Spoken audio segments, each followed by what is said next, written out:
Hi guys. Hey guys, somebody say. I hope you are good. Muri say guys. Muri say name guys. Naiva naruku UK. Chimbotanga ya umandudza wo name guys. Hey guys, mbotanga ya umandudza. Saka kwa dentist kuti nofamba say guys. Nyadzo kwa dentist tinofamba sei name guys mbotudza iwo. How do we go kwa dentist on mu UK? Tinongwenda kuma private chete heraskana. Nguti ndine zino ruri kundishungurudza. Saka tinongwenda kuma private chete here guys. Hakuna here public. Na team UK. No ndiri bomzo yatraona ndiripo ndine zino ruri kundishungurudza. Saka ndoda kubvunza kuti ndinongwenda kuma private chete here. Consultation in private ndabvako guys ndabhadhira 75 pounds. Consultation chete. Kwanzi dentist kutoenda kuzimu. Zviko are you for real? Ndikani bonzo vanhu vari muno zvikokodera zvemuno. Ndaona kuti kanobvunza ku group kwedu kuti kana ndatenga ndikobvunza pa live. Guys, vanhu vari muno, how do you do it? Hanzi dentist you register. Kune NHS dentist but you pay. All right. Hanzi na zvikuti ndasvapi. Nai Frost, all right. Let's say I registered it. Don't pay zvakaita say how much do I pay? Hanzi munoboka munobhadhara. Joy, usadaro ndabva kwa. Kwanzi I went to Zindonatma 1. Hanzi you can go public, you're not registered. Ndandisina kuregister ni NHS ndatozofona ku NHS izvozvi. Ndatozofona ku NHS izvozvi.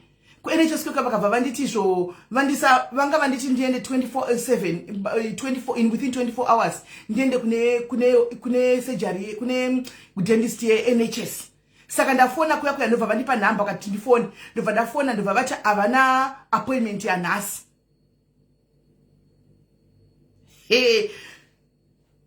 Ini izvozvi ndatounzwa kuti 1000 pounds zino guys. 1980 ka 1000 ka guys. Why? Because we need to drill the tooth. Ta driller tooth toisa medication mkati because rine infection and then tozonama. Guys, quotation 920 kwa private kwa ndaenda 900. Aiwa pressures are rich kusama clove because mukati. Hanzi aid, all right. Let me aid you if you don't go to the basira or else ndikupinda ku SA. Ndikunita ku SA guys. Guys, kana timiwo. Hi Yvonne. Murise. Ipa mungato ndibatsira my sister. Zino rangu iri. Ndakaruma kusura zino pana ndiri pa life pana. Ndishoti ndikubika upstairs yangu ndikubika. Pakunoruma bonzo re upstairs paya. Ndibva zinotaka kusheka. Handiona. Reku front. Ndotaka kusheka ndikati zino rangu riri kusheka. How come ramborwadza harina kana ranga chingori like kuti kuruma kwadaita chi. Ndobva ndatodi ndabva ndabhuka. Vanipa appointment yanhasi. Saka nhasi ndobva ndaenda kuti izvo zvinokwa ndiri kubva. Ndobva ndazi ndabhuka online ka ndangoita dentist near me. Ndobva ndaenda apa I think about 7 minutes away from here. Ndikasvika paya vaitarisa 75 pounds. Ndabhadhara notobhadhara online. Ndabhadhara 75 pounds ya. Hapa ndoda kunocheka zino. Zvikanzi ndoda ndobva tonotadza pa x-ray because aita x-ray kuti rine infection apa unofana pakati black pa infection. Saka mamwe mazino ari right tosvika kuti tinozoenda kune mamwe mazino. Saka the only way ndikatsaka poitwa sei todrilla because ndavati tobvisa kanzi kubvisa. Pane pakuda kutozoisa rimwe zino chichichichi hanimona ndikatoona kudrilla kwachona imari.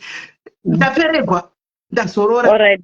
So zvinongoita munhu wese kana uchinge wapinda muno manditi. Pamukano register na doctor, NHS doctor, munofanira register ne NHS dentist. Panenya kuti zvinezvi muri kuzwa like influx yevanhu kwakawandisa so maybe my waiting periods akaita sei akareba. But you need to find a dentist ari near you. Like in Kwandogara, I think ndakazowana dentist at like 30 minutes away from my house. The way NHS. Saka vanhu zvakaita say NHS ukaregister na dentist when NHS you're looking at maybe one visit kana iri like zvamuri kutaura zvekuti kudrilwa because it sounds like mune infection Saka kana une infection, they need to give you antibiotics first before vaita anything. Unopiwa antibiotics ako ekosi ye7 days here, depending on wapiwa chii. Then kana vaita izvozvo zonzi chidzoka, depending on takatsemuka sei, pamwe pacho vanokwanisa kungoti ngatingoribvisa because mazino kazhinji kacho kona achanyanya kunetsa bviswa. O kana paine vanokwanisa kudrilla, vobvisa anonzi nerves handiti, kuti risarambe richirwadza, then vochirifila. Then kana radaro kuna infection ndoka zvataona zuri root canal iyo kuti mukati kumusoro kumudzi ndokune infection. Saka kuti vanodzida voisa mukati. But vanofanira kutanga kupa antibiotics for infection. Hapana chinoitwa pasina antibiotics. But let's say maenda kuna local dentist, inini ndine problem yemazino, ndiri kubviswa mazino steering yemasweets. Last time yandikaenda ikoko for one visit yandikaita, I think it was only 71 pounds. Kuitwa zvese izvozvo. Not my 900 but consultation only. Hantika only consultation 75 pounds. Then maenda private process say 975 nokuti nami muti hamutishuriri. Because the private ndo mari dzawo, but mukaenda kupublic ndo andiri kutaura kuti mune muchibhadhara maybe ma70 pounds for the whole process iri kutaurwa iyoyoyo. Not more than that. Ndisina kuregister pawatulepe because vaniti izvo vachandifonera back, vatora nhamba vakati vachandifonera back. Pane inini yangu yandikaregister nayo vane like madentist mamwe acho vane yakaita seamless A&E where you call first thing in the morning. Vanokupai appointments ukafona just before 8 or 8 vanenge vaine daily appointments avanongopa vanhu anenge kuti like you just walk in. Vadaro kuti call in Monday morning. Vadaro. So iwayo acho vanokwanisa kungokurapa uchabhadhare mazimari amuri kutaura but ndiwo ma78 pounds. If you can wait till Monday 150 pounds ndobhadhara. Mutombobhadhariswe dzakawanisa zvosvika ikoko. So Monday morning nenyaya yekuti takawanda futi vanhu like NHS service yakawandirwa, kana muchizofona Monday makuseni musamirire 8 dzacho because vanokwanisa kungangori ne10 chete kungopa vanhu per day. Try munotanga kufona na 5 to 8 handiti even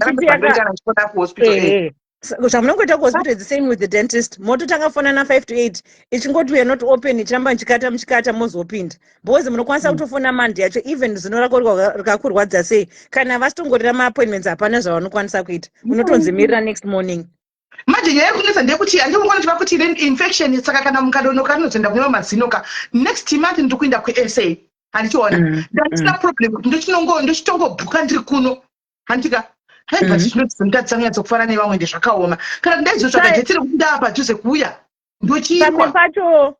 The other thing, remember maenda kune vanhu vari kuda mari handi, so pamwe pacho munotyisidzirwa kunzi zvabva yazoti you can wait till Monday because 2 days hadzidze kubva tunobva watonzi infection yabva yazadza mukanwa mese because what they're trying to push is they want to make money with you. So vanokwanisa kutaura zvokuti mubva mangoti saka zveshuwa ndikandingobhadhara 900 what because they are private. So wait till Monday because 2 days hapana padzinomboti dzingabva dzakuaffectai because munotongonida prescription yema-antibiotics first and anobva kuna dentist. Anyway, rega ndingoti zvemande ndione kuti zviri kuita sei. Ndikaona kuti vari kundiningira kandotobhuka hangu zvokuSA ndobhuka after gala. As long as mochigodziwa dzinochidaisa umwe tinagouruka zino here ona iri munongotanga maona kana zviri expensive kana but kuNHS hamumbobhadhariswe mazimari because inini patinoenda ikoko ndo mari dzatangobhadhara idzodzo ma70. Pandikaenda ndikatonochitwa infection apa antibiotics ndikatodzokera vakandipoti ndinotanga na10 ndendichingofona. So you have to be patient as well kuti kana ikakata rambai muchitaya ntumapinda but kuprivate uku mari yavari kutaura haisi yekuti munhu angabhadhare zvake. Ndokutozviona ndati auze kudii kukudhirira ndisati ndakabvunza price ndabvunza kuti process inoita nguva yakati bazvandityanzi no we can do it about 45 minutes ndikati alright ndasinokwanisa kuenda kubasa manheru tyanzi munotoenda kubasa ndikati panozotsvakai mari ndangozora ndikanonguva nongapegera ndikati maitei yawo contact you ndichibuda. Ayo matanga mambofonera 111 here futi ndakazofona 111 ndakubva ikoko 111 ndezvandikadai mamambotanga futi 111 kondandichigozirei Triple one day amafanira kunge matanga musina kutomboenda kwamaenda unobhadhara 70 pounds cause consultation yamaita neyamabhadhara iyo triple one vanokubvunza maquestions ese iwawo then vanokwanisa kutokutsvagira mumwe munhu wekuti anokubatsira anokwanisa kuzokufona. I did that once. I called triple one zinorarwadza. It was over the weekend pandafonera triple one ivo ndo vakantsvagira ndakazongerekana panzi pane munhu achakufonera munhu wachobva andifonera ndozvavaita tichafanirwa nesaka ndinangotarisira ko uchapinda vanofona ungoti vanenge vakawandirwa so they'll call in their time not yenyu saka vanofona just make sure phone munenge muna pana achafona vona kuti do you need to come in if it's urgent or vanokwanisa kuti chi miri tsvagaarega mire ndione kana zvaramba nenhamo kusa ndongoshingirira mwedzi woyu unouya ndonogadzikwa kusa kana zvaramba kana zvazoizaitawo apo zino mushonga wari kungobviswa kana richibva bhosi kana ratokreka kazhinji kacho rinonetsa kugadzira kana rakreka zvaro harina kukreka asi kuti raita infection kumusoro ikoko harina kreka kreka kuzoiisa pauchadrila.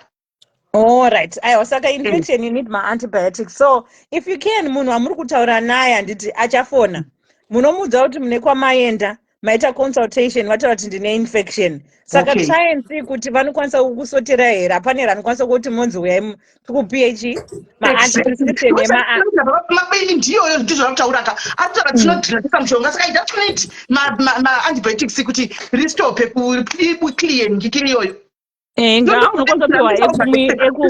ivhoni ndozvanodira kusa izvo zvatodipa kuti nditoenda kunotenga pafamasi asingatenga over the counter waitoana famasi iwe cha ndokupawo iti otondipa chamunongonidha ma-antibiotics taurai nemunhu achakufonerai vaone kuti vanokwanisa pawana nokupa here prescription first kana mukukwanisa kuona anyone zvanhasi saka chifosai kuti mupiwe machi prescription yema-antibiotics. Bona. Thank you very much. You've been very helpful. Thank you very much.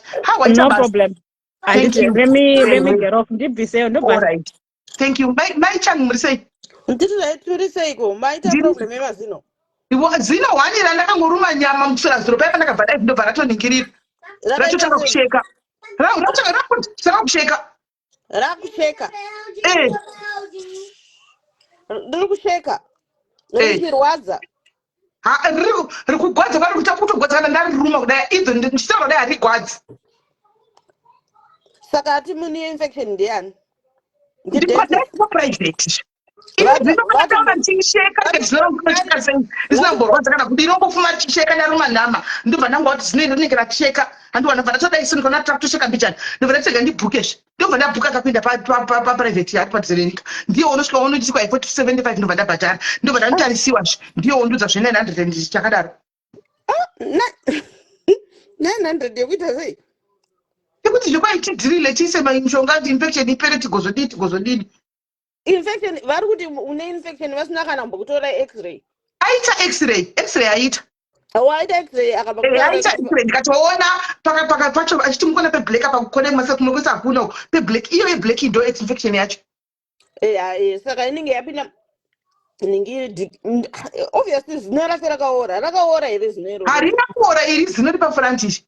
Thank you for the stars. Harina kutoora iri harina kuora saka infection yaita sei pasina zino rakaora handizivi saka ndiri kuti inini kana vakasandifonera vaNHS nhasi ndonoitwa kuSouth Africa ndotobhuka hangu kuSouth Africa ndobhuka ndiri kunoko ndonoitwa iro ramakaiswa venier one of it but infection yekunzi iri mukati kuruti pane zvarakamboitwa here zino iroro mukati harina dai kuchinzirira yaita infection kudzoko ndaichi probably gold rakaiswa ndoti bvisai andiona ndobvunza kuti ari kuafrica zvikanzi no it's not anything to do with this mukati ndobva nditadza pax-ray saka mukati kuti muite infection zvinotangira kunze zvino richiora richipinda mukati kusvika rasvika pane pulp mupulp macho imomo munogara vein ndo munenge muine infection saka yatangira kuvein sei kunze kwese kuriri right handizivi kuziriri right iri harina kusviba harina kana chiri tori right maybe vaona kuti makamboita cosmetics saka vakatoti good mari tatoiwana panapa takutowana mari negold yacho yatiri kuita iyi saka maybe endai tryai hati mambotraya zvenyu triple one ndo yandamirira vachikwai vachafona bheki vanhu vacho tryai futi nhingi yaikati dental choices endai pakati dental choices NHS dentist taking on NHS patients saka inokubvunza ichi vepostcode yenyu yokupai a list of dentists vanorapa NHS patients chirega ndichingomirira ivava ndatoudziwa ivava kuti vachafana bhesi chingatobvundaubvundo because vatondiita assessment yacho pafoni saka chirega ndichingomirira chiivava vachafona tioni zvine kunobhadhara £100 kana £200 it's better than 9,970 chakadaro but zvanda kutaurira izvozvo nyorai pasi muzvichengete aiwa nditichozvo shuwa nyorai pasi muzvichengete kana anyone ari mufamily kana azoita munoenda kune ivava vane iyi ndeve NHS vanokuti isitoti vanongobva kudze tinovapa rapa NHS and the NHS ine stipulated amounts ari in band vane band 1 band 2 band 3 saka band 1 the examination I think it's about ndofunga it's less than £30 for an examination zvese zvamaitika NHS is maybe it's about 30 yeah ndofunga iri pa 30 papa or just less than 30 kana yakuzopinda mutreatment inoenda muband 2 which is a little bit higher itombosviki I don't think kuti inombosvika kuma-75 ikoko saka put this down mongochengeta vatumire kuwhatsapp manje vanodesita vandofona aiwa ndokuisirai nhingi yacho ndisirei kuwhatsapp ora ichiri bomusira kuwhatsapp ndokuisirai kuwhatsapp mongoichengeta because vekutriple one obviously vanokuendesai kuNHS alright havambokuendesai kuprivate handitika alright Kola, thank you very much okay bye alright Shaba you can't wait to go ka mawani vagadzirira kuenda ndikutofunga kuti kuti musina sei madays asvike adhonza no it's okay Kola ndevamwe vakuti joina kuenda kuSouth Africa masisters edu agarisa muno ari kuti atijoina kuenda kuSouth Africa kuglitz vanhu muri kupengeiko imi guys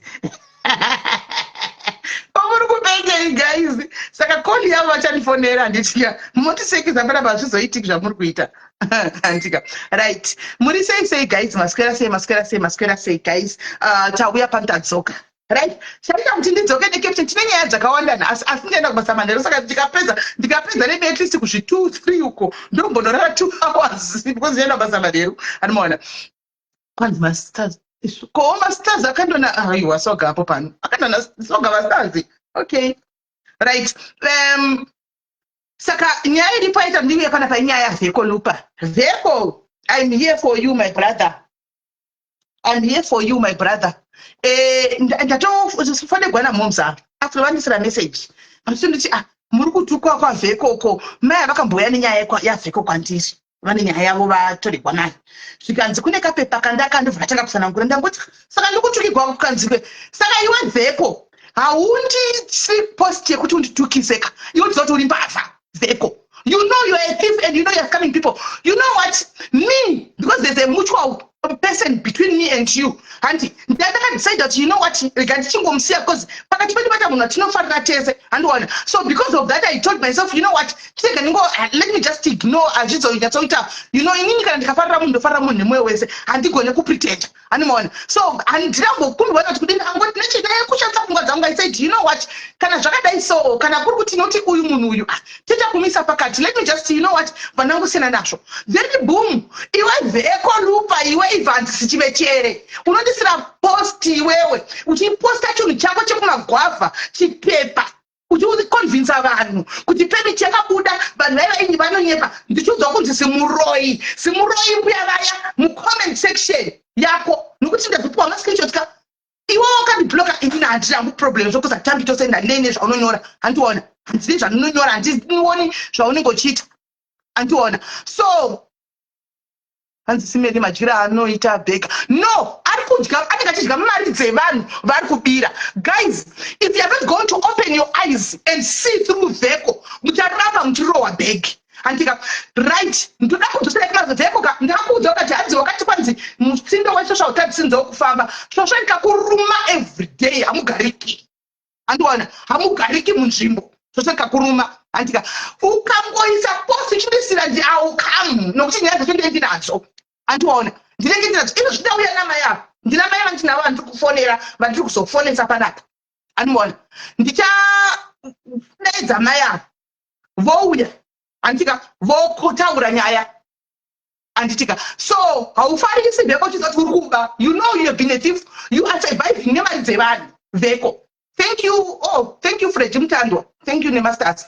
Uri kudya mari dzevanhu uri kurova vanhu chekuseni antika then wesaposha kuconvinsa vanhu kuti ungenini ndonyepa iwe uchiziva chokwadi Veko uchiziva kuti nemavictims hopo iwewe uchiziva chokwadi kuti unobira vanhu ndiani wakaendesa kuEurope ndiye upi wakaendesa kuEurope ndeupi wauri kuendesa wakaendesa kuEurope ndeupi wamira nhasi after kubva last year wamira nhasi tozobudisa chipepa haisiriyo permit yamakawirana nayo yakabhadhagwa namai avo 55,000 haisiriyo permit chipepa che6 months chekumagwavha chawawapa wakaendesa vana Nixon nhasi ndakutaura nenyaya dzana Nixon zvakare ini pandotaura Veko voice rangu rine noise ende voice rangu riri powerful rinoenda zvekuti ndakasiyana nevamwe mabloga kuti ndakutaura zvinongoperera ipapo.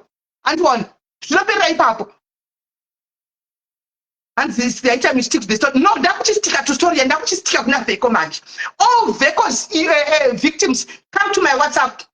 I'm open for business. Ndachiramba nyaya dzenyu ndakatiramba nyaya dzenyu nchiti aiwa because of umwe munhu andika ndakuchiramba nyaya dzenyu so ndichange ndichitaura even those big brands andika big brands vari kutaura Veko vanhu vachichema I will be on to you ndochokwadi I will be on to you ndichange chingonyinga chete andimona atikukwati hatikutyi takashenda tese tinenge tichorespecta kuti aiwa you know but now kuti uzotsaposi uchiziva kuti kudituka iwo uchiziva chokwadi Veko ivanzisire chere uchiziva chokwadi kuti you have been stealing from people you are taking money hauna diaspora unoendesa munhu hauitei diaspora iwewe pache zvako hauna kana permit yekugara South Africa ZEPMSA you don't have hauna permit yekugara South Africa permit you don't have you are using my days kugara South Africa une ma days iwewe yekugara muSA hauna permit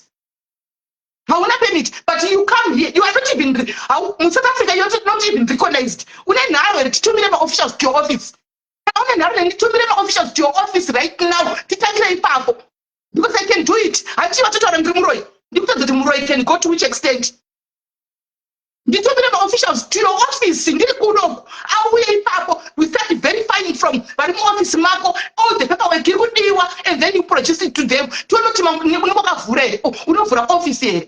If you want us to go that route let's do it. If you want us to go that route ndochikuitira izvozvo ndiri kuno I'll just be doing you a favor but chimwe chitechingoti pachenyu you know techingokuti stop taking money from people usabire vanhu vari vulnerable only in the name of kind of diaspora because you know very well much kuti iwowo hauendese mudiaspora haugoni wakabvisa naRipson yava ukada kuconvinsa vanhu you try to convince people kuti kuendesa ukavabhadharira iwewe you paid for all the expenses just kuti uconvince vanhu kuti ukwanise kubira vanhu ukavaisa kuDubai vana vaivai andika that was a holiday and we know kuti it was a holiday yes they enjoyed and vakaenda kuDubai vakadzoka where are they not in Europe? These are your close people wakaitira passports iwewe why are they not in Europe right now as you speak? Vari kungotenderera vanavo wakavaisa kuDubai vakaconvinsa vanhu vachiona uyu mwana kuDubai these are kuDubai guys. I'm not going to say kuti haana kuvaitira visa kuti nditi itai online andika iye kana achigona kukubatsirawo obviously danikaleini kana ndikakubatsira kuti avisa rekuDubai obviously I'll charge you asi ndizvo uchiwa usimbe wokuti I want to be fair guys I'm just here to be fair anditi kana ndichikwanisa kubatsira kuita something iwe uchiwa usimbe kugugla wega ndikakuitira I'll charge you something asi ndizvo pavanava akavaitira visa rekuDubai ndo vaikwanisa kuti anega online akavaitira that was fine anditi vari kudiaspora here are they in Europe? I challenged you before ndikati Tama Bridge I asked Mabridge pano pa live. Ndikati Mabridge ajoina pa uri kwenda ku Europe here. Akati ndinoda. Ndikati Veko itira Mabridge mapepa aende ku Europe. Tiza unitra mapepa kwenda ku Europe. Mabridge is your friend, your very best friend. Mwitire mapepa. Mwitire mapepa. Una kumutra Mabridge aiko antoda kubuda. Mwana achoda kubuda chienda. But unaweza kumwita mapepa. But right now ewe Veko ndati I will send you officials vausingazivi anti vachakuvinga ipapo anti vaukubudisira imabheji then they start verifying from your worker antiona tochiona kuti zvinori kuita izvizvi ndizvo here antika wochitibudisirawo mapepa unoendesa vanhu kuserbia what's there do Europe yacho here come on guys shunurai maziso endai kwavheko kuentertainment anta zvokuudza maartist antika endai kumaartist that had fed you harina chitsotsi mukati anoudza maartist ende kanga kunazovati vheko enda kungwarisirai guys antika ndida kuudzai how vheko is operating. Vheko is going to all the prominent people antika to all the well-known people ari kuenda kuvanhu vanozikana pasocial media vese achitotsvaka kuita zvimaanai ikoko achida kuita ufriendship nevanhu ava akaita ndikiri show yake kunoko akakudza Thomas Chizhaji mumwe wedu naSolo Madege kunoko handimaona so Thomas Chizhaji ane manumbers Solo ane manumbers ake anti so people seeing Veko ane vanhu ava what will they say? He is trying to capture antiona vanhu kuna mama V achandi mahara inini ndini mentor wa mama V akabuda maoko mangu mozviziva mese mamudzigwi makataka kuona adimaya ari pano kachirika pano kadiki pano padiaries tisisi takataka kusumudza adimaya pano katika manga diki achiri kunzi sekuru Njusu hamuzivi akamuziva zuro uno akamuona pasocial media adimaya ashandiri for free anongopuwa mari yake anongotora mari yake mama V zvapera Veko ari kupinda pese pane vanhu vanofunga kuti vanozikanwa oda kunozvipfekera ipapo azvipfekera ipapo andimuona oda kuita kunge anozivana nevanhu kuwirana nevanhu vese vanenge vane zvimazita kuti anyatsokuwana kubira vanhu Veko isa inini ndiriseni handina basa kuti iwewe wapinda kunani kana kufamba nani inini tongo yandiri one I will be on to you ndichange ndichifamba newe sezvo ndisemuroyi so sezimbuya repakona so I'm proud of being sembuya repakona ndichifamba newe I'm trying to protect other people vauri kubira nevakabira antika vanhu vawakabira nevakubira I'm trying to protect them. I'm now standing in the gap of protecting those people antika totangira ipapo haukoni isusu we can see through you Veko inini I can see through you me I see through you antika unozvitsvara fana vechivana vadiki vari kungomhanya kwaenda mhepo votevera kwaenda mhepo timu repasocial media ragara pano can see through you totoona giramu ranenge ichita tichitoona tichitoziva zvavari kuita ipo paya we know tichitoona the way you are operating fame unoida that's okay fame inodiwa nemunhu wese anditika fame inodiwa nemunhu wese achizvirambi but you know very well kuti uri kubira vanhu mari. You are lying to people. To these very vulnerable people. You take money from them. You don't deliver. You don't deliver. Unomotora mari woyenda. Tanga tatiora ichi vada kubigwa chivavira kwasuka zvesaka post yawo ira saka. Regai nimbofonera maya. Mira nimbofonera maya. Kana vachigona kukwira tivakwira uku.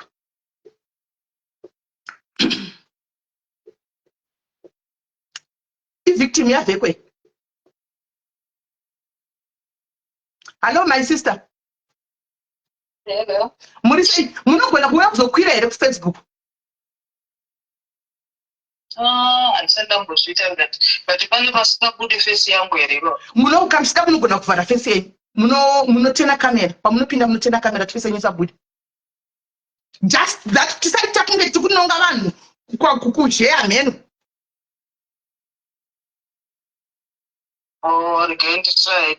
Pindai kana matadzata zvekufona indai mucomment section mubva manyora kuti ndiri pano indokudhonza ibva mucomment section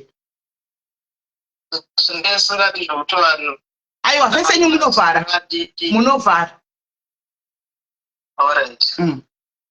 uyai comment section takuzaita zvemvura here aiwa ko ndokwakoko chero zvekumabhenji aiwa zvemabhenji ndo zvako, but when it comes to mavisa you don't do visa. Unoadvertisa visa COS iwewe unoadvertisa visa COS gaizika ndopamati Vheko idofo zvaro domboriwo dofo unoadvertisa COS visa iwewe Vheko iwe izvozvo kuti kwai COS rinoenda kuUK unori advertisa pa woitengesa papublic pano achiona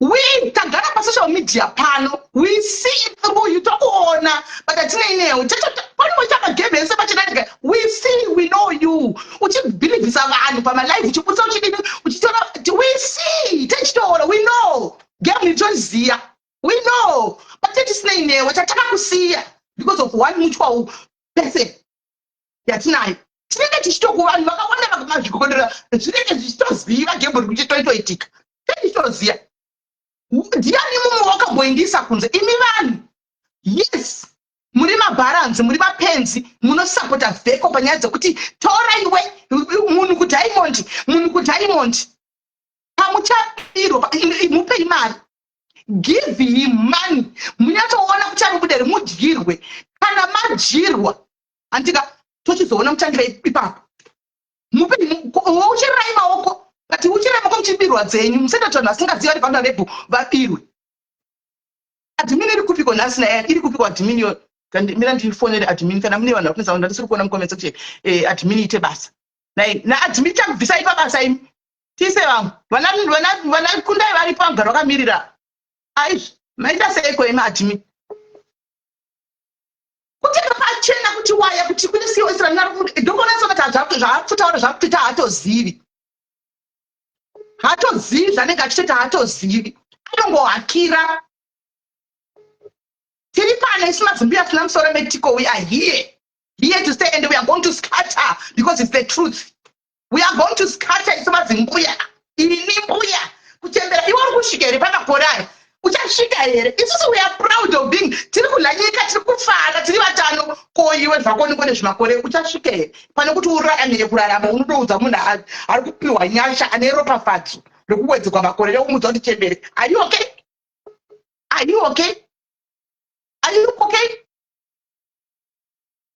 right yesilaziti kuri sei kumba uchandodziti kupinda kumba zvisadare nai guys sure ana Betha mahure zvawari kungotendera mujobheki tumahure tumajoki 2 cents muri kurarirwa kumba chigwa chocolate nana Vheko Betha hoya panoda kuudza isu mambuya akatodya zvauti mari dzedu tinoto nemari dzedu ione hauna chinhu Vheko iwe Betha iwe zvitariseoneka naiyo look at yourself and look at me ungataura ungatuka isu iwe Betha look at you Betha look at yourself ungatuka isusu iwe Betha look at yourself Betha undonyadzisa unototyisa hauna kana senti muhomwe unoda kutuka isu iwe unoda kutuka isu Betha iwe zikama iwe adimira ndizati iri kupi kuchembera inyasha we are here Machembere isusu pambire eparoya tiri pano Machembere kokutyei Vheko impavha enda tisi kumira Milka block usatomboregerera zvimani kikiri timu risina munhu asina amwana notituka so anyway mai avatadza kupinda rigaiti vafonei ndine energy nhasi because ndiri pano zuva rose nai mungada kundudza kuti Muchembere inini munhu akapuwa makore kuwanda kudai naMwari kudai unoda kuya uchimbudzwa kuti Chembere iwo une 20 something 30 wakatomirira kuti fagore noya unoda kuudza kuti Chembere iwe unoda kufa iwe ndakada kufatsudze voko apa guys ini zvangu ndakararamiswa nemakore muri kune rimwe page alright I understand alright don't worry right my sister tadzoka panapa ndaona kuti mutadza zvokukwira izvi ngatitaura nei imimi makauya nenyaya yenyu yaVheko Lupa Evans Sevechere maatoregwa mari handiti matorerwa mari navheko mukauya pano papanhu tikiri pana paplatform mukataura nyaya yenyu tikafambira nyaya yemari andika mukaenda imimi nevanhu vandakapai kuti muinde navo mukanopiwa mari yenyu back kunyepa here ndochoona right saka chii chiri kuitika chii chii chaitika nhasi kuti timuzouya kuseri chii chaitika what's going on zvakaitika ndizvoti ndiri kuswera nezuro ya zuro ndakabva chanyorwa kuti maiti izvo maitifambisa muchiti izvo takapa mari yenyu chichi ipemiti yenyu yabuda ende pemiti yacho yanga yakanzi izvo yakanyorwa izvo kuti start date 1 September 2025 ende ichipera musi wa2 February 2026 it's only 6 months it's only 6 months handina ndakangoti okay it's fine ndo zvandakanyora pamessage yandakatumirwa yakatoita zvinhu ndakatoita kufonera andifonera madada yakakuwo zvakanaka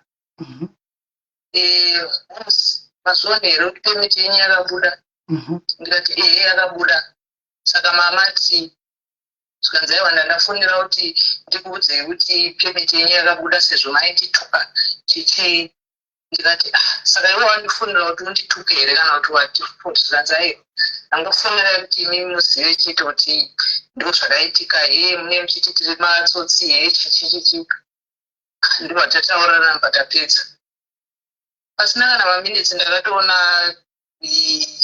audio iyoyo akandirekodi yatopostwa kumagroups as usual vanhu vakutotanga kutokuataka chichi yowe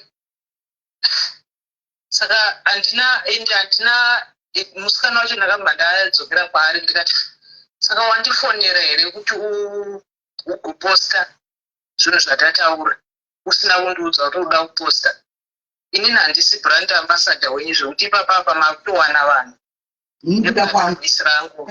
ndakaiti kubvunzai madha pemiti yamuri kuti mapiwa ye6 months makanga manzi muri kuenda ipi makaaplani kuti muri kuenda kupini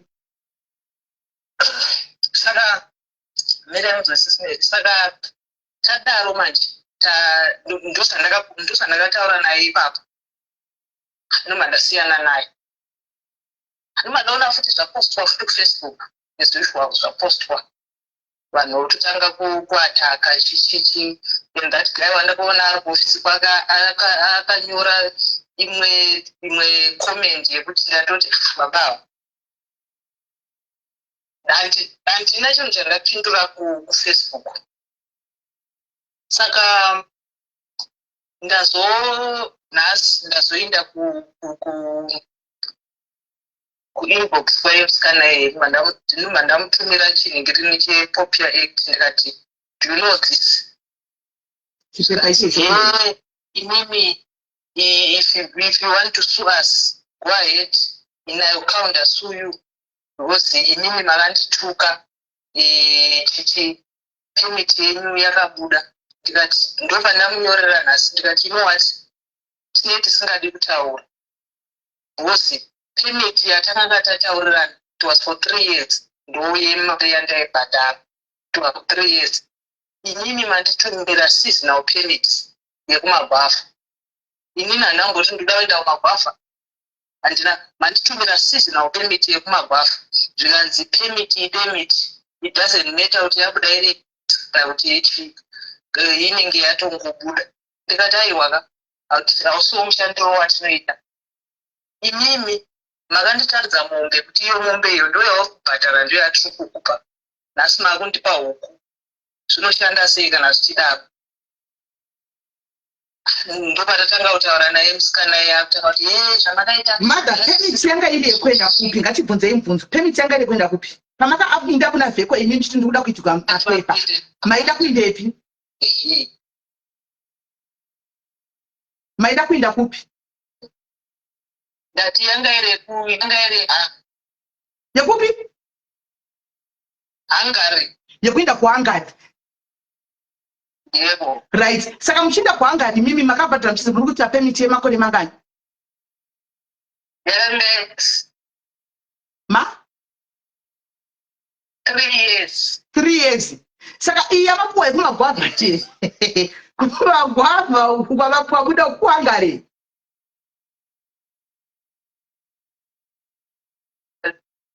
Kunzangari wati zvakangonyorwa zviripo. Right. Saka inini kwangari mashinda unoitei nhai madza. Mamina unoitei kwangari?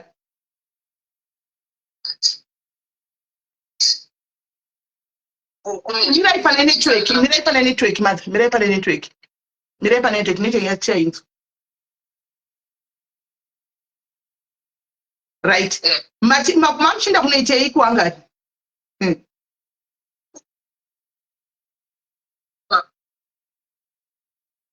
Chinoita chichiko. Hamusi kunzwikwa. Mirai ndikudrop. Mirai ndikudonhedzei ndikufonerei futi hamuchanzwiki. Rega ndonzera kufonera because hatichavanhu. Rega ndibva kumagwavha kononga. Kodiwa magwavha kana kuti kunononga magwavha. Kuri kunoitwa sei? Rega itione. Naiti kwanga kunoitwa nezvei? Asisoka. Asi vhekoka. Vheko denga rako cheda kudrowa iwe. People are just desperate.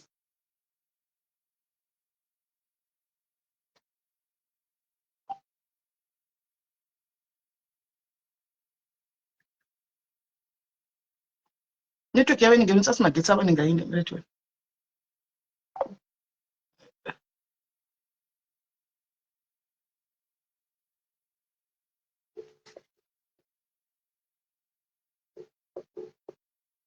Hello. Hello. Ya takunzwa imanje. Saka inini kwangari mainda kunoitei nhai madza. Ndangwenda unoita zvimabasa zvinenge zviripo izvozvo. Mainda kuita mabasa angari kwekokoko. But mama akataura na 3 years. Asi permit yazobuda. Mapiwa iri permit yacho. Aiwa, permit handichapiwa Because vakuzorera mari yangu. Okay, muti mati makazopiwa. Saka inini apa pachiripo ndechekuti permit yazobuda iri 6 months. Imi mama akabhadhara 3 years, mama akatorigwa mari 3 years. Seasonal. Inini, I don't even know kuti why yakazobuda because mukuzotaura, mukuzoita sei vakati isusu we are going to cancel your permit hatichakwanisi kushanda nemi. Because chakaita kuti tirwe vanhu chavanofanira kunzwisisa ndechekuti kana vachinzwa ivo vachiti ndakafamba inini ndichiti mandibira mari yangu, chakaita kuti tirwe pakutanga pandakambotaura pakutanga ndepekuti vakandiisira message vanavo because pazvakatanga kuitika vakati izvo permit ichabuda after 3 months. So you pay half, kana wabhadhara half, panobuda permit you pay the balance. Alright. Okay. So pa 2 months vakambowandiisira message Pa 2 months. kuti your permit is out. Okay, hold on. Saka mai ava vakaenda kuna vheko vakati ndiri kuda kutsvaga kunoitwa kumabasa. Handiti vheko akati at the meantime tine hangari tinokupai permit ye3 years. Handika and then motipa 45,000. No, it was Hungary, it was 24,000 in total. Right, timotipa 24,000. Then itokugadzira permit ye3 years kuti muende kuHungary. I think he knows kuti hakuna zviri kondosa akati 24,000. Handimaona. Then mai vai vakabva vanzi chikanzi inobuda after 3 months. Right. Saka within 2 months handika vabhadhara mari yavo. Ndobva vanhu vauya chikanzi permit yenyu yadini yabuda. Handiti ndobva zvaita sei koni? Zvikanzi permit yabuda, pay the balance. Ndobva ndabhadhara balance. After ndabhadhara balance iyayi ndopatakazotanga kunetsana kuti vanhu havachabatika. Ndiri kufona hapana kana munhu ari kudaira ko, hapana ari kudididi. Kusvika ndazovabata guys, ende pakutanga mameseji acho zvese neindinazvo pakutanga vaingonditi izvo iye musikana wacho ari vaingonditi izvo ndakamirira vanhu vekupiwe hameno department racho iroro kuti vauploade nhingirikini yenyu permit yenyu. Inouploadwa how? Yamboya inofanira kuuploadwa. ndofunga ndakaita 3 days achingotaura ringiri statement rekuti iroro iri kuuploadwa permit yenyu. Ndo pandakazotanga kumuchimutuka manje zvaanotaura kuti makandituka, ndo pandakamutuka. Ndabva kumutuka ndo paakazondisira meseji yekuti izvo momsi ndanzwa kuti izvo permit yenyu haina kubuda.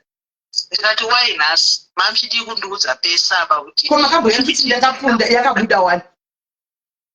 Yes, makambonditi yakabuda wani zvikadzita zotarisa pamazita anga aripo acho evanhu ane mapemiti akabuda kuti renyu aripo.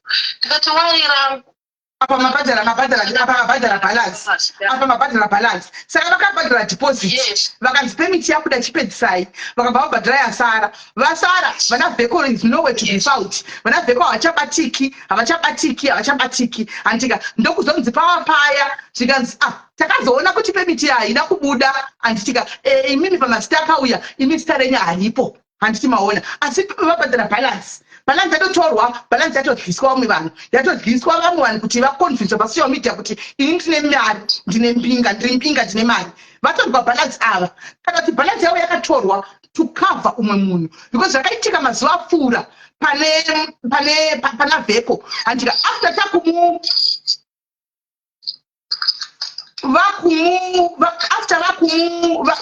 vanhu vakuuya takumuisa pepaya anga kutora mari yevavava obhadhara kuna uyu kouya mumwe otora mari yauyu obhadhara uyu the last person yaiva nemurume wekuzambia musikana mujobbek yaiva nemurume wekuzambia handika mari yavo yanga ida about 50,000 handimaona mari yokuti ibude kwaitofona musikana achoda aitofonegwa navheko ari kwaanga aenda kuya chinzi kune mari yabhadhakwa here because deadline yeava yekuti tikupai mari yanga yakwana achitogunza kuti kune mari yabhadhakwa here kune munhu abhadhara mari here because aitora mari yauyu achisa uku otora mari yeuku achisa uku antimashona saka ndo gembu ranga kutamba apa saka ndopa zvadini madzi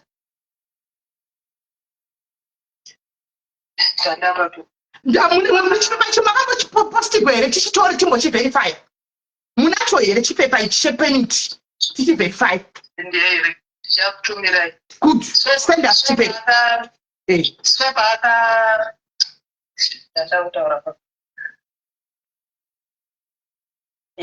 ndomba ndachiti papa nomana muti saka permit kaina isina kubuda chinditumirai chi mari yangu bheki 12,000 chinditumirai bheki mari yangu then aichazobuda ndozobhadhara bheki ndobatatitanga kunetsana ipapa hatina kunetsana ngavati alright tutumira mari yenyu bheki but iye vheko mupune meseji yacho nditori nayo akandinyorera vheko kuti izvo thank you Freddy. There's nothing chakamboshanda pakuti mubhadhare balance yacho permit isati yabuda.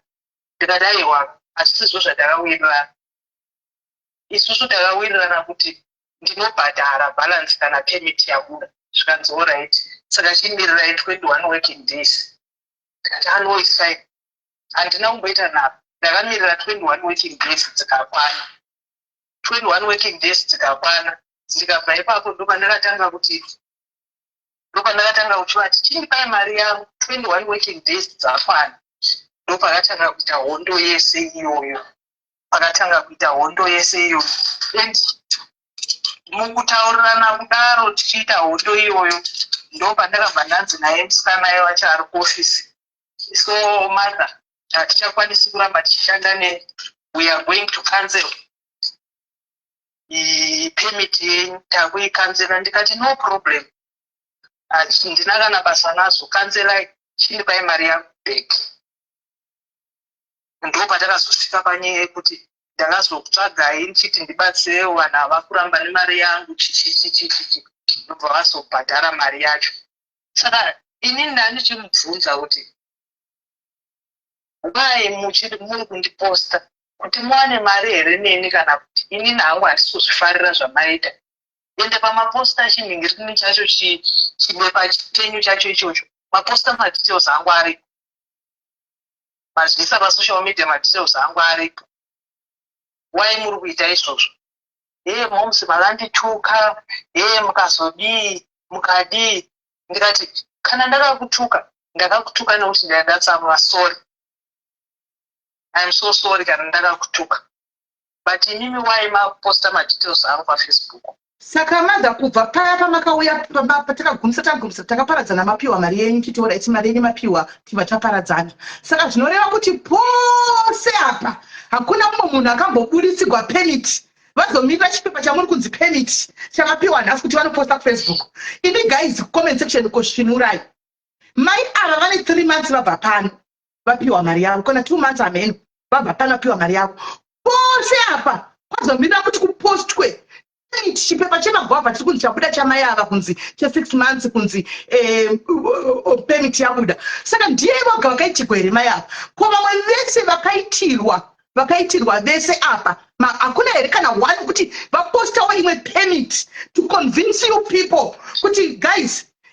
tinongonzi yedu tinoba nezimbuya repakona zimuroi handika zimeri handinoona tinonzi tinoba asi takaita permit yemunhu wekucanada iyi yabuda iyi voposta vodzima mazita voposta takaita permit yemunhu wekuireland ichi yabuda takaita permit yemunhu wekuvamheno kuti kupi iyi yabuda why vamirira iyo ichi 6 months kana ndimi guys use your brains guys shandisai pfungwa musati mabirwa navheko lupa uyu shandisai pfungwa guys kana tine business ndakambotanishwa ndichinzi ndakaba handiti ini chiziva kuti ndikuita zvangu zviri genuine handi panobuda first permit yekuva first world countries for me to attract customers handika ndinokanda permit iyo ndinonunzira vanhu permit yekuuk iyoyo permit yekucanada ndiyo inonunzira vanhu guys iyoyo yega ndiyo inonunzira I don't even have to convince anyone I don't even have kunotsvagana namai ava vatakadzosera mari kudhara handika musire mekunge madzira ava aramba kubuda tikadzosera mari yavo kudhara tozoti chechi months chauya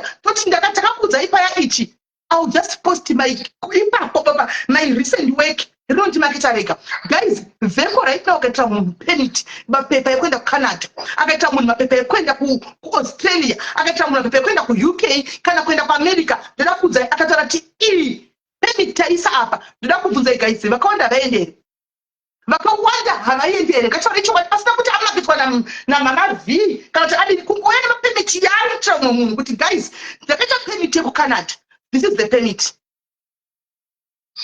This is the permit. Amumani here guys. Vanhu vakawanda vedu aiwo permit zaiona chero kwatiri tikatobuda kushora kuti vedu vetokumbura regerero vedu tinenge takava vanhu vaya vanenge vakanga vamwe vakaitirwa vakabuda tinodzoka tichidaro inema here guys inema here but haakwanisi kuposta any other imimi vanomufonowa vacho vari kuti tuka imimi tiibatai pfungwa ndakuda kuchikuvhurai pfungwa because muri madhandaheads munofonowa vheko handimoona panyaya especially panyaya dzemapermit apa handimoona mudyirwa itereki mari idzodzo because tinokuudzai hamunzwi ngakupostirewo kapeniti yekune vakunyika kachitaura munyika dzaari kutaura handika ngakupostirewo kaireland australia canada america dzakataura idzi uk switzerland italy france handimoona vana germany vachikupostiraiwo izvozvo zvino kana chikupostirai indonesia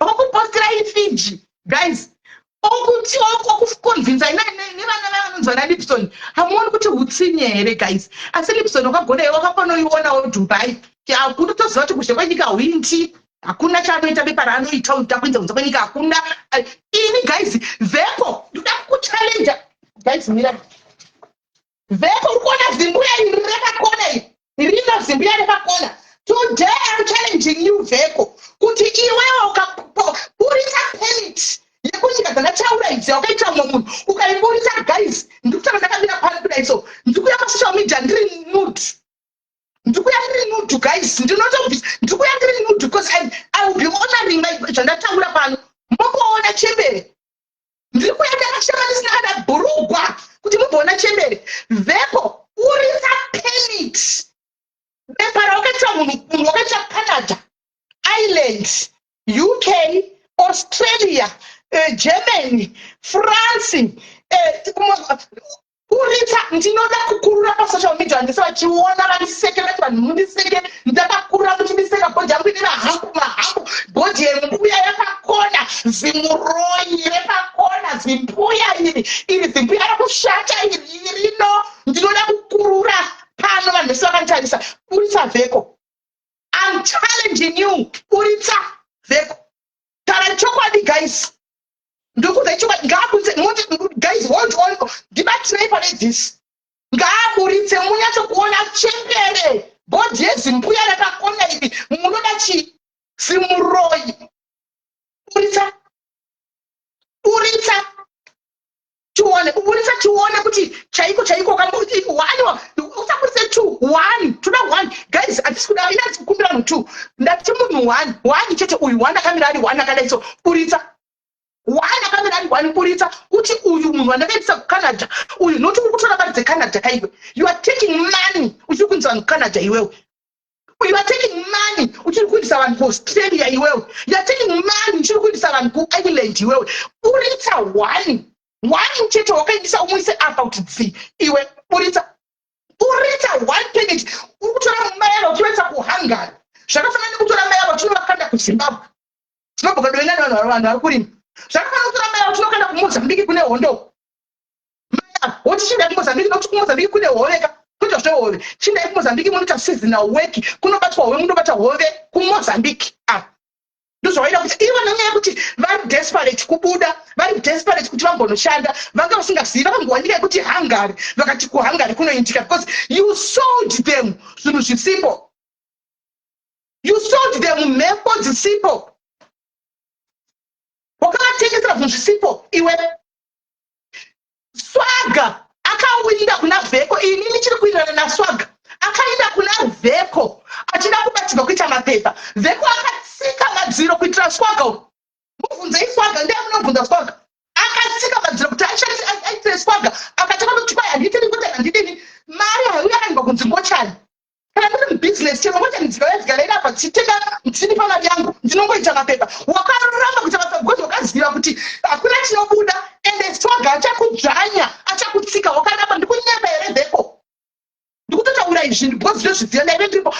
Swaga akakonza kuti akatoenda kuna Veko achida kutigwa mapepa taida kubatsirwa taida kuti vachazivi but akamboenda kuna Veko. Veko akatsika madziro akati mukuya kwanitatoita kuti ndakavingwa ndichikomera ichi chingoshani ichi handidi chichi but the reason is ongo waida asi kuti waiziva kuti chinobuda hapana. Waiziva chinobuda chetu hapana ende uyu achakufamba achangati kuita evhu usiku hwose ukabva waona kuti iwewe rega ndirambi ndikunyepa here. Indai munomubvunza Swaga, indai munomubvunza kana ndichinyepa. Aiziva kuti hakuna guys. Veko ifotsi muchaenda hanzi ne baba iwe usatozwa singazivi ndiri vanhu vari kwangati hanzi aposti iwe tina mai vachakagadzira mari vanga vabva kuenda kuCanada. What are you saying? Ndosakati mnhu unongopindura musingazivi kuti hanzi aposti Canada utakureva chichi uri kurevei. Veko takandikabva mari kuna Veko isu yamai yeye vakanga atorera achida kuindisa mwana wavo kuCanada. What are you saying? Tikaripuhwa mari back naVeko yaita gore ukutaura kuti chiro vatanzvaranta mari nekumawarehouse kumaeuropean kumaEU anti avako Canada yekuEU imari yakadzosa iri kuEU. Munenge musingazivi problem imimi mafans munenge musingazive chokwadi munomhanya kungodefenda because hamuna chokwadi. Akadzosera mai vandakaenda navo kuna Veko ini mari yeCanada yemwana wavo 50,000 or something achazivi ndakaenzi kuitigwa mwana wavo apinda kuenda kuCanada. Saka Canada iri kuEU Canada. Paakaposta paFacebook paUK yakapenga achiti ndine kosi randiri kutengesa kune kosi ndine kosi kuno kosi UK iri kuEU. Madiaspora hamuna kupenga here imi maona post yekosi hamuna kupenga here. Visa raunogona nderekunza vavanenge kwamacheso South Africa iroro ndo visa raunogona rekunza sungura South Africa. problem afanzi munomhanya muzivi chinhu. You don't know. Munomhanya kungohakira. Ipakari muri kuya kuzodefenda. Kwanzi yeye anoita mari nekuningira. Anoita mari nekutora warehouse UK warehouse. Canada warehouse. Unozvinyadzisa pane vanhu. Inandipengi ndinongaita zvasingazivi. Handipengi. Nyaya dzinenge dzeverified. Handingopengi from nowhere nguva ndichingoti kungotaura nyaya dzandisingazivi.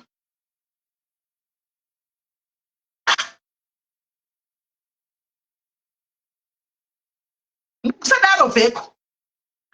Kusa zvimaposti zvako ndichingodzoka pano. Handi kudzoka unenge kundipa content one silver platter. No one was even talking about you. Tatisingatauri nezvako. Antiona mari dzaunobhadhara masocialites ese masocialites uchifamba nawo ese unovakwidza ndinopa guys idyai mari dzerema rovai mari yerema iri roivheko rovai keshi kukwidza vanhu vanokwidzwa vanatomasizha ndivakakwidza vanhu vari kukwidza ndege achibhuya kuda kubhindikisa kuti tingokuona undikwidzewo ndiye boila uyawoitenga ndikwidzewo ndiyo boila. Veko, isusu we can see through you, Veko.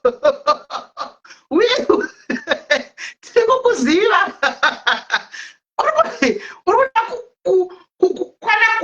Kukwana. Musanyoresera kuti Louisa, guys.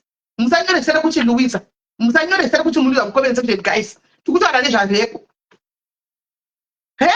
Kana Jimmywo, guys. Kana Jimmywo.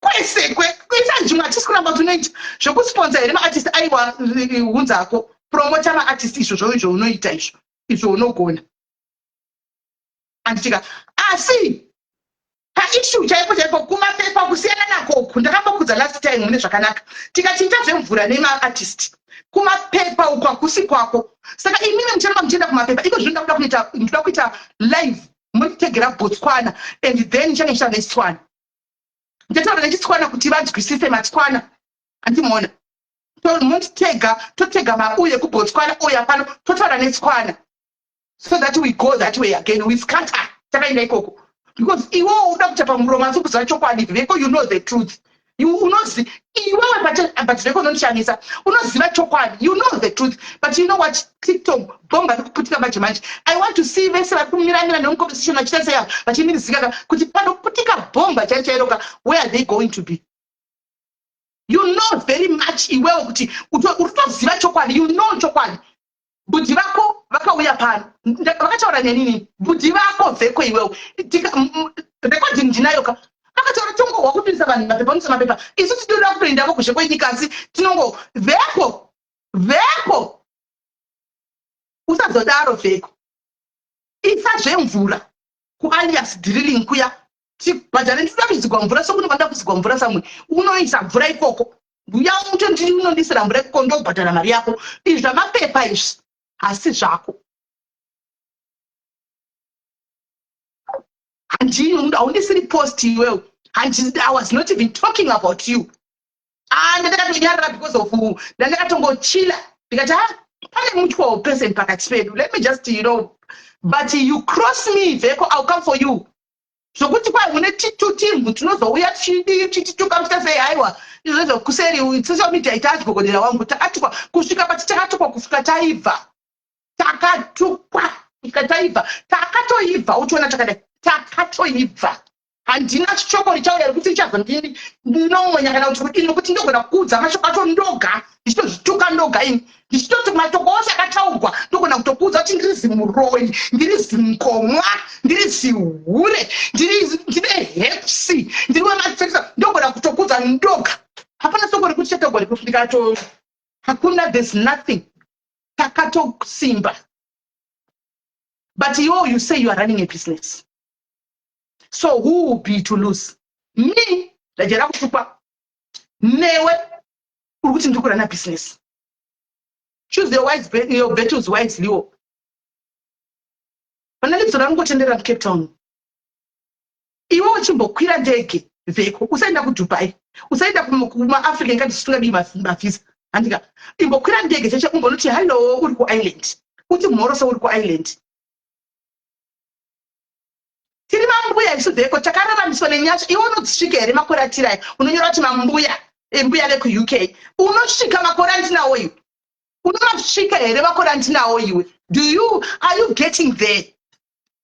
Do you get there?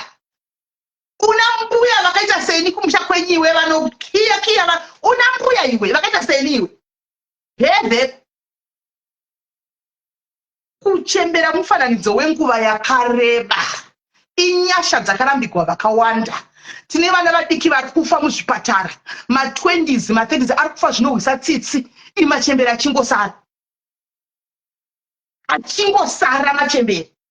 You dare right kuti muchembera woku-UK mazera muri kuviga mazera aya anozvinonakidza here ndati ndaranda kufa pasomudza ruoko usati watuka chembere kuti machembere somudza ruoko kuti ndinoda kutofa ine tisimudzire ruoko apo tione tiri kuviga vana every day tinotowa mwe uchirwadza tiviga vana vadiki unogona kumira tudza mana mbuya kuti machembere farai mufariseni makapiwa ropafadzo najehovha remakore farai mufarisise nokuti chero mukazonzi mafaiwa makaenjoya zvino vana vari kufa asina kana kumbona nyika maimwana 20 years 21 25 30 maposti isa ndendichiuya content ndendichitouya undisira uchiza kuti uri mbavha zvako utoriwo zvako mbavha zvayo utongobira vanhu taura chokwadi pamberi pamwari chako kana chinyepa mwari ndirovei mwari kana chinyepa kudai ndiurayei mwari kana chinyepa ndiitei chimukuyu vheko asi kubira vanhu here mwari vheko anoitisa mapepa here jehovha taurai chokwadi vheko akagwitisa kueurope here mwari taurai chokwadi wakamboinda kupiwo kwakamboindisa kueurope iwe chimbokwirawo ndidaindi guys kune vamwe anoitisa vanhu vana magochera vanoitisa vanhu mapenito aya tinovaona vari kubuda vari kuaustralia tinovaona vari kubuda vari kune dzimwe nyika chimbobudawo uri kune nyika first world countries endesa bhuruwa kwamabhirijo tione kuti mabhirijo akatanda kuenda ndisati ndiri comfortable kuchitaura chimbobuditsawo mabhirijo achikwira ndege achiinda kuisland achiinda kunyika dzaukati unoendesa timboona tidzoke tikumbire regerero panotaiwa indoda ndanga tindoshamba indokumbira regerero tione kuti ndiri kunyepa ndakareva nhema vanhu vakauya vakandinyepera pano because you're a thief period. When you are preying on vulnerable people, Antika, stop talking about me because Nina will come for you. Simple. Otherwise, just takusta game will touch it to me navan office and Zapa and boys and Zakashka. To me boys school office quaco, equal. Antika, to me boys, talk to me boys that I will feel already office and sent can come here. I'll go up too little, no up way less. Abagam shit.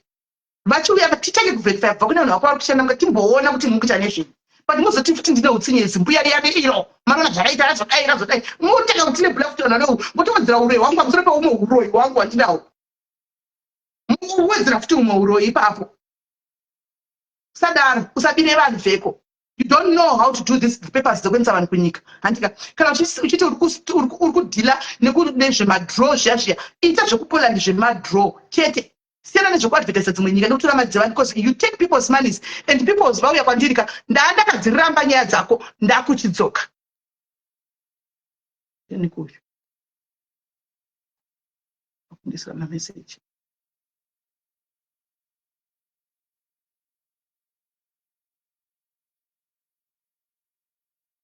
guys all right so guys I'll bring more victims. I'll bring my victims. Here you are. I'm now open for business. Please come through. I'm now open for business. Is this to tichitotaura maprofita nemukurumbira iwe zvakobve kuonda kumidzana nesiwe. Vamwe vanhu vainzi vanotyisa pano takavakurukura tichidzitaura isu. Tichitaura chokwadi tichimira panzvimbo. Tichitaura chokwadi. And then wakuda kuti uzoita unondo ungazotigona. Isu totaura chokwadi pano pajairi bvunza vanhu. Tichazongotsva kubepa kwamheno but chokwadi chete chibvondora iwe ndo ungazotigona vheko uri mwana mudukusa usadaro vanhu musaenda kwavheko munozvigwa mari endai kwavheko munoisigwa mvura endai kwavheko kwaninga audza maartist izvi zvemapepa izvi vheko does not do mapepa vheko haitiri munhu mapepa kuenda kueurope especially kudiaspora kueurope kunzoko asi kana wafunga kuda kunopiwa kumagwavha ikoko kunotora kunononga magwavha mochinde yenyu kumagwavha andimona mugona kuenda kumagwavha 6 months musabhadhara mari ye3 years mobhadhara momirira permit yacho yemagwavha yotanga yabuda mochinodla magwavha acho andimaona kana tinononongwa magwavha ere handisiyi mochinononga magwavha acho andimaona but don't pay before because watinongobhadhara pasina mari inonyura hapana makudzoka bheki kwatiri kuti ndakapa vheko mari watiri kutaura nezvake every day tichingotaura nezvake anzi akatumira matsotsi akatumira tsotsi ripi angatitumira ndiende ku South Africa unotumira tsotsi ripi matsotsi aunotumira nekakurova iwo muridzi unotumira matsotsi ini ku South Africa shuwa ndini ndingatokutumira kuti unganitumira matsotsi anmona saka guys mukoma mubhozi wakatovavenga ukavablokera chokwadi waitoziva kuti nguva mubhozi kutaura chokwadi you knew nyaya yekutanga vheko usadaro vheko iwe nyaya yekutanga tanga ikakuita kuti panapa vanhu vakuzive panapa yevazive mukadzi yavo wokumidrand wokusungwa wakanobhadhara mari mukadzi aidi murume withdraw case tinotora docket number mufoni mangu nekesi yacho katonyorwa kunzi case withdrawn but wakambobaya live ndikakusiya hangu ini wakabaya live uchidza vanhu kuti vadzi ndakamba ndisina mhosva wabva kumasezuku ndakamba ndisina mhosva ndikabuda vheko usazodaro ndikande here docket number ndine docket number rako panhingirikira mufoni but wakabhadhara kampuni yaya mari yavo bheki iwo munhu akauya akabhadhara kampuni murume akauya akabhadhara kampuni yamari yavo iyo vachibva vaenda nowithdraw case but wakauya ukati vasataure ndabhadhara mari yedu taurirana but wakazoya pano ukati ndakabuditsiwa ini masozi ndakangwa ndisina mhosva nonge mapurisa anopenga nokuvharira 48 hours usina mhosva iyo kesi yandinayo mukoti ndakatombochiposta ndikadhilita chakatonyorwa kunzi case withdrawn docket is a public ningikirika it's a public property unokwanisa kunoona munhu wese takatitsvaga tikatiwana tinotori naro mufoni mangu renyaya yakaita kuti udzikamwe paspotlight iwe wabira vanhu vakadzi vaya kunhingikiri mukadzi wokumidrand ndikakona nemukadzi wechigwede saka iwe wapiwa mari yako what about all these other victims kune group ranga ririko ndikati what about all these other victims iwe wapiwa mari yako wanyanga kuti withdraw case ko vamwe vesa usadaro so regai ndipofondera yakupedzisira guys ndikunzi ndiuye nemotikari yangu kwari kuda uniform wachinja mata yangu nditona message izvozvo regai ndifondera yada kumbowa kuti vakaitwa chii pavakazoitwa maprocessing tambudzai kuenda kupinda mulisino yakakapiwa mari yavo bheki mai vaya vapiwa mari yavo bheki ndobva vauthdraw case iko paanga ari mumasozipo paya kana kaita naro kandikukanda zvinhingikiri yacho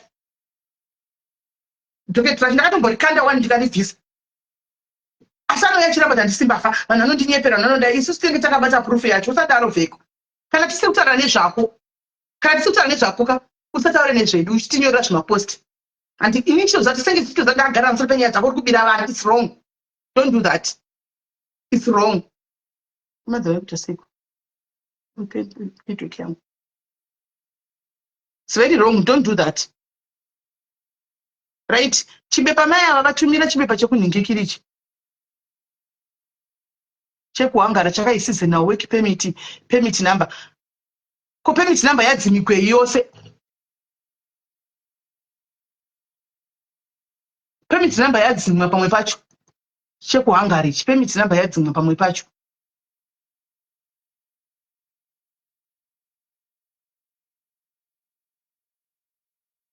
permit number yadzimwa pamwe pacho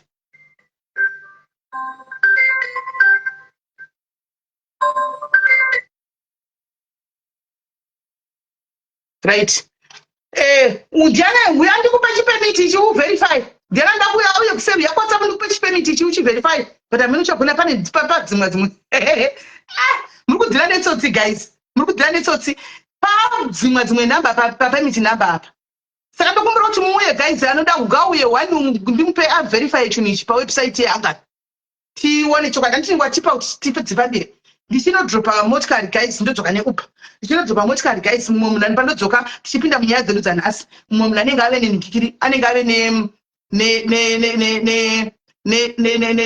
nechipepa ichi ndechechokwadi here hanzi the reference number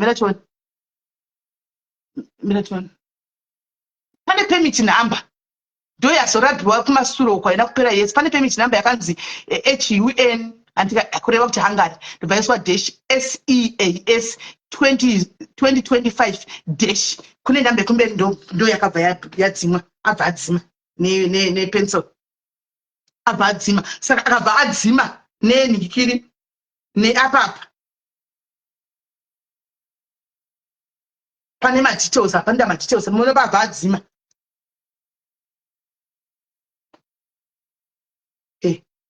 Abva adzima madetails ari mukuona kuti akadzima madetails akadzima futi apo pamusoro apo akadzima futi pamusoro apo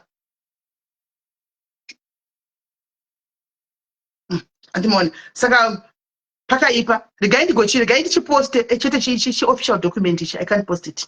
This is an official document. I can't post it. The official document you can't post it on social media. It's an official document. Saka guys, regai ndimanya kwandinzi ndikuya uku ndikudzoka to continue mabentis ndize mari apa. Joy, all right, ndikudzoka pa life. I'm coming back. Effect permit, that's effect permit Sylvia.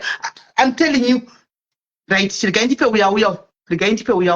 Anoda kuti verify. Regai ndipe uya. Regai ndipe uya.